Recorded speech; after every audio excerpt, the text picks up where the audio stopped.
मध्य प्रदेश की सियासत इन दिनों एक बयान पर गर्म है। एक ऐसा बयान जिसने न सिर्फ विपक्ष को हमलावर बना दिया है बल्कि कोर्ट तक को दखल देना पड़ा। हम बात कर रहे हैं राज्य सरकार के कैबिनेट मंत्री विजय शाह के उस विवादित बयान की जिसमें उन्होंने सेना की अफसर कर्नल सोफिया कुरैशी को आतंकियों की बहन कह दिया था। इस बयान से पूरे देश में बवाल खड़ा कर दिया है और अब जो हालात हैं वो ये बता रहे हैं कि फैसला कभी भी आ सकता है और इसकी आंच सीधे विजय शाह की कुर्सी तक पहुंच चुकी है। दरअसल विजय शाह ने 11 मई को महू में एक कार्यक्रम के दौरान ऑपरेशन सिंदूर की जानकारी देने वाली कर्नल सोफिया कुरैशी पर यह बेहद आपत्तिजनक टिप्पणी की थी। कर्नल सोफिया कुरैशी वही अफसर हैं जिन्होंने मेल सोल्जर्स की यूनिट का नेतृत्व किया था, यानी इंडियन आर्मी की पहली महिला ऑफिसर बनी जिन्होंने ऑल मैन ऑपरेशन को लीड किया था। विजय शाह के इस बयान को लेकर सोशल मीडिया से लेकर जमीनी राजनीति तक गुस्से की लहर दौड़ पड़ी है। बयान के तुरंत बाद ही कांग्रेस ने मोर्चा खोल दिया। गुरुवार को भोपाल समेत के कई शहरों में कांग्रेस कार्यकर्ताओं ने जोरदार प्रदर्शन किया, इस्तीफे की मांग को लेकर सड़कों पर उतर आए। शुक्रवार यानी आज मामला और तेज हो चुका है। कांग्रेस ने रणनीति बदलते हुए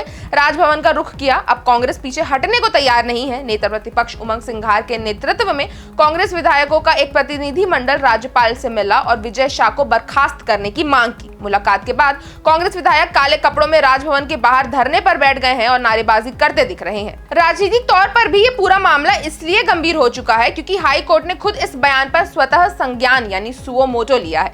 जबलपुर हाई कोर्ट के जस्टिस की बेंच ने डीजीपी को एफआईआर दर्ज करने के निर्देश दिए और फिर जो एफआईआर हुई उसमें आईपीसी की धारा 152, 196, 1B और 197, 1C जैसे गंभीर धाराएं जोड़ी गई हैं। ये धाराएं आमतौर पर उस व्यक्ति पर लगती हैं जो सार्वजनिक पद पर होते हुए गैर जिम्मेदाराना बयान दे और कानून व्यवस्था पर असर डाले। हाई कोर्ट ने अपने आदेश में यह भी कहा कि ये कोई हत्या का केस नहीं है जिसे लंबी जांच की जरूरत हो। यह सिर्फ एक आपत्तिजनक भाषण से जुड़ा मामला है और इसमें स्पष्ट रूप से मंत्री के बयान की जवाबदेही बनती है। हालांकि कोर्ट एफआईआर के लेआउट को लेकर कुछ टेक्निकल कमेंट्स भी किया है। कोर्ट ने यह भी आगे कहा कि एफआईआर इस तरह से तैयार की गई कि अगर इसे सीआरपीसी की धारा 482 के तहत चुनौती दी जाए तो उसे रद्द किया जा सके। यानी अदालत ने खुद एफआईआर में फिजिकल एविडेंस की कमी को अंडरलाइन किया है। अब इस पर साथ ही ये भी साफ किया कि बयान की गंभीरता को नजरअंदाज नहीं किया जा सकता।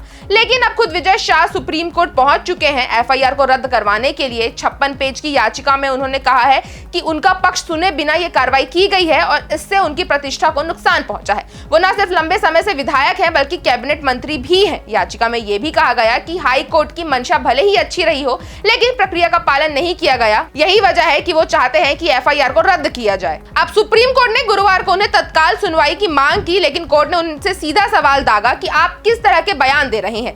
बेंच ने साफ कहा कि आप एक जिम्मेदार पद पर हैं, आपको बयान देने से पहले सोचना चाहिए। कोर्ट ने यह भी पूछा कि पहले हाई कोर्ट क्यों नहीं गए। अदालत का ये रुख अपने आप में इस बात का संकेत है कि अब संवैधानिक संस्थाएं भी इस मुद्दे को केवल राजनीतिक बयानबाजी की तरह नहीं देख रही हैं। उधर मुख्यमंत्री मोहन यादव ने इस पूरे मामले पर कांग्रेस पर पलटवार किया है। उन्होंने कहा कि कांग्रेस खुद भ्रष्टाचार से घिरी हुई है, उनके नेताओं पर केस चल रहे हैं, फिर भी दूसरों से नैतिकता की उम्मीद कर रही है। उन्होंने तो यहां तक ये भी कह दिया कि कांग्रेस पहले अपने उन नेताओं से इस्तीफा मांगे जो खुद घोटाले और जेल तक पहुंच चुके हैं। उन्होंने उदाहरण के तौर पर केजरीवाल का भी जिक्र किया जो मुख्यमंत्री होते हुए जेल गए और कांग्रेस ने उन्हीं का साथ चुनावों में दिया।